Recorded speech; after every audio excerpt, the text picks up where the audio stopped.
Normal, pravaskenat kanë qenë interesante prej fillimit kur kemi ardhur në mëngjes. Këtu ka pas shumë interesim, jashtëzakonisht interesim të madh, madje as galeria lart nuk i ka zënë të gjithë të interesuarit, të cilët kanë pas dëshirë dhe vullnet për të përcjellë nga afër gjithë procesin e sotëm, pra fjalën përfundimtare të ish-kryetarëve të Ushtrisë Shqiptare të Kosovës. Në galeri kanë qenë familjar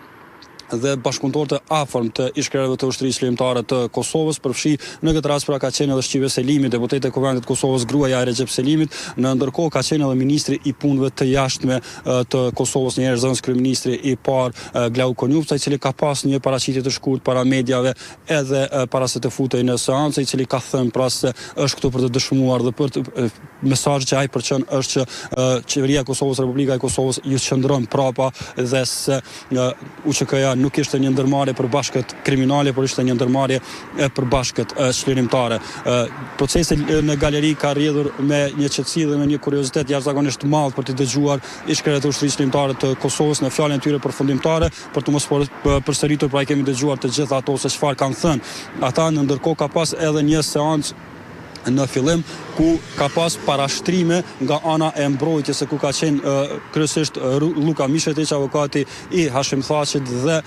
Rodney Dixon, avokati i Kadri Veselit, që kanë pas parashtrime më të gjata e të cilët e kanë sfiduar prokurorinë edhe një herë, kryesisht sa i përket testit të besueshmërisë të dëshmitarëve, të cilët i kanë parashtruar kërkesat e tyre edhe ndaj trupit gjykues që të verifikojnë në masë të madhe besueshmërinë e dëshmitarëve dhe dëshmive. Madje avokati i Kadri Veselit, këtë rast Rodney Dixon, i ka përmendur disa raste në të cilat pra prokuroria ka parashtruar vetëm dëshmitar përmes videos, të cilat dëshmitar prokuroria i ka intervistuar në të kaluarën, në ndërkohë nuk i ka sjellur në gjykatore për të testuar besueshmërinë e tyre dhe për të përballur me mbrojtjen. Kjo ka qenë pika kryesore në të cilën janë fokusuar avokatët edhe të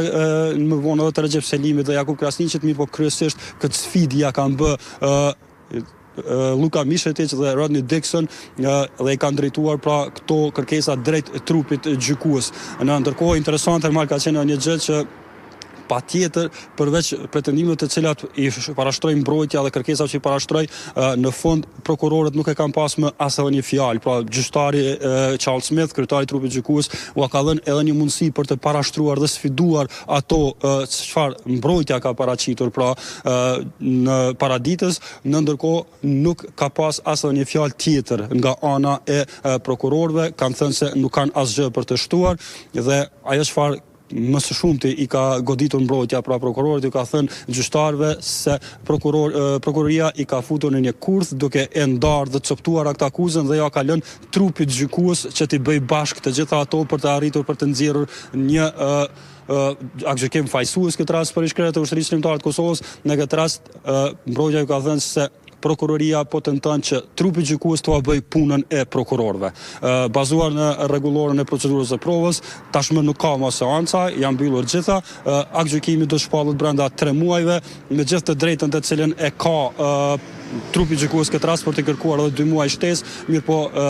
rregulli bazë është që brenda 3 muajve të shpallet aktgjykimi dhe i bie që tjetë dikon orientimisht fundi i majt. Ermal? Deri në fund të muajit maj mund të kemi një vendim nga gjyqtarët e gjykatës speciale për 4 krerët e Ushtrisë Lirimtare të Kosovës. Po është fundi i majt në qoftë se nuk kërkojnë afat shtesë, sepse kanë edhe një mundësi që të kërkojnë një afat shtesë për shkak kompleksitetit të rasteve dhe në atë që këta quajnë pleqnim të rastit, pra për të të shterur të gjitha ato çfarë duhet shterur dhe vlerësuar besueshmërinë, deklaratat që i përfshin dhe provat direkte dhe indirekte, të cilat janë të rëndësishme për të nxjerrë një aktgjykim, ato edhe mund të kërkojnë pra edhe një afat shtesë. Mirë po afati bazuar në rregullore është 3 muaj nga dita e sotshme kur kanë përfunduar seancat e rregullta, nëse mund t'i quaj kështu, dhe më nuk ka seanca palet. Është interesant që nuk kanë të drejtë të bëjnë parashtrime të tjera përveç kërkesave procedurale që kanë të bëjnë me paraburgimin, e që pas seancave pra Luka Mishetić, avokati i Thaqit, tregoi se javën e ardhshme do të parashtrojë një kërkesë për lirim nga paraburgimi, sidomos tashmë edhe kur janë dhënë fjalët përfundimtare dhe më nuk ka asnjë arsye, le të themi, as procedurale që ish-kryetarët e Ushtrisë Shqiptare të Kosovës të mbahen në paraburgim. Duke pas parasysh që gazetarët kanë pasur komunikim me ekipet mbrojtëse, si e shohin ata verdiktin final? Cilat janë shpresat?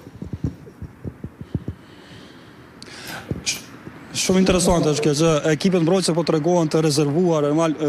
shpresat i kanë dhe janë të goxha të bindur se e kanë arritur që ta rrënojnë aktakuzën e prokurorisë, sidomos sa i përket asaj që u përmend edhe në studio, sidomos nga ylli Joint Criminal Enterprise ose ndërmarrja e përbashkët kriminale. Kjo ka qenë sfida kryesore në të cilën e kanë sfiduar, pra dhe goditjet kryesore të cilat i kanë sfiduar mbrojtja.